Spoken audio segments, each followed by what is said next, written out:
guys, itong manok to ay galing sa France. Pero tatlong halo.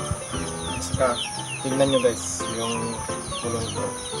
Marami ng sugat ito pero kinaya pa rin. Ito guys, tatlong champion sa derby sa Davao City. Pero kailangan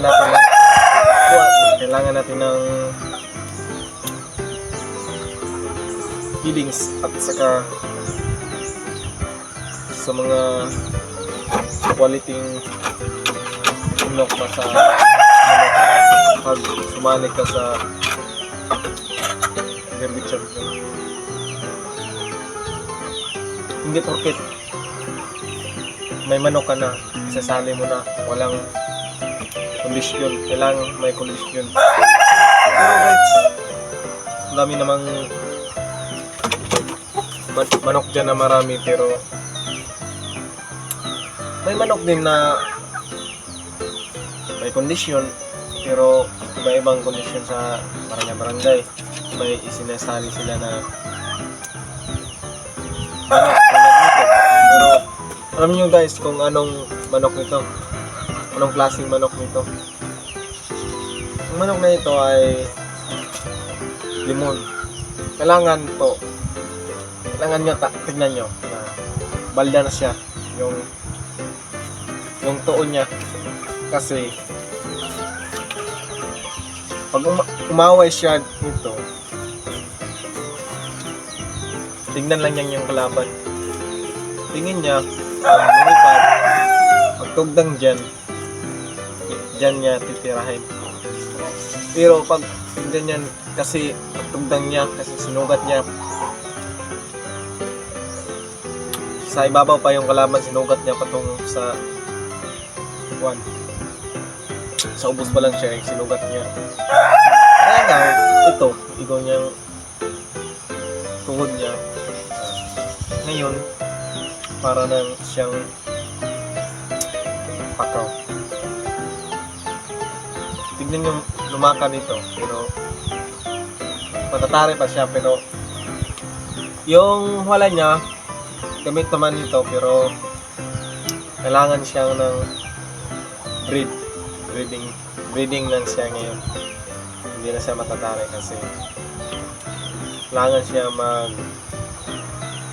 sumanay siya, kasi hindi basta-basta itong manok to. Ang bili ko ito ay pinky guys. Tignan nyo guys, pang Jeremy. Tignan yung tail niya para na siyang pakaw na siya.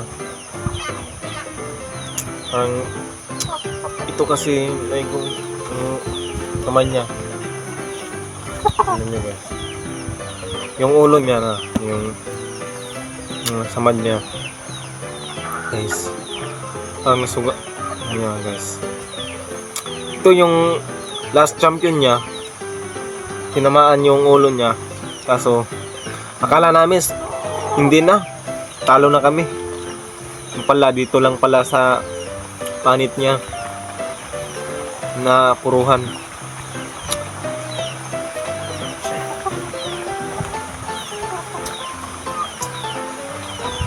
Guys, kailangan lang natin maintenance sa manok guys.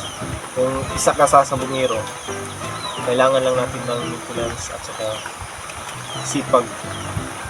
Is lang tayo guys, umabot din tayo dyan sa karirang gusto natin, at saka malaman natin na alam nyo guys, sa manok buinas lang yan. Pero pag talo ka, talo dyan yun.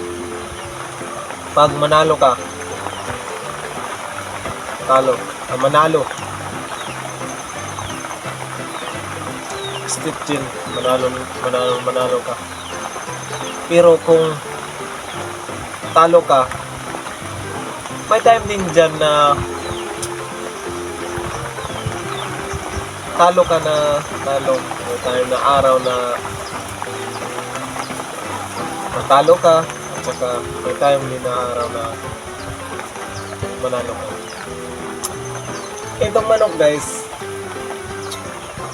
tiis lang dyan, tiis lang. Kasi umabot din tayo sa karirang matatalo tayo at saka manalo tayo.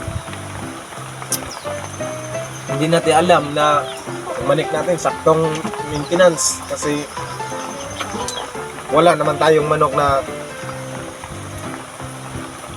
sasali sa karera kung matatalo lang.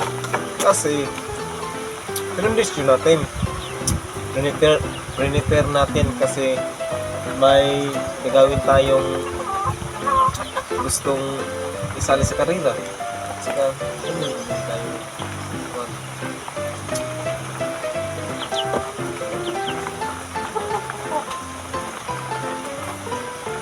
para to guys, basta yung manok, tiyaga at saka tiis lang gagawin natin.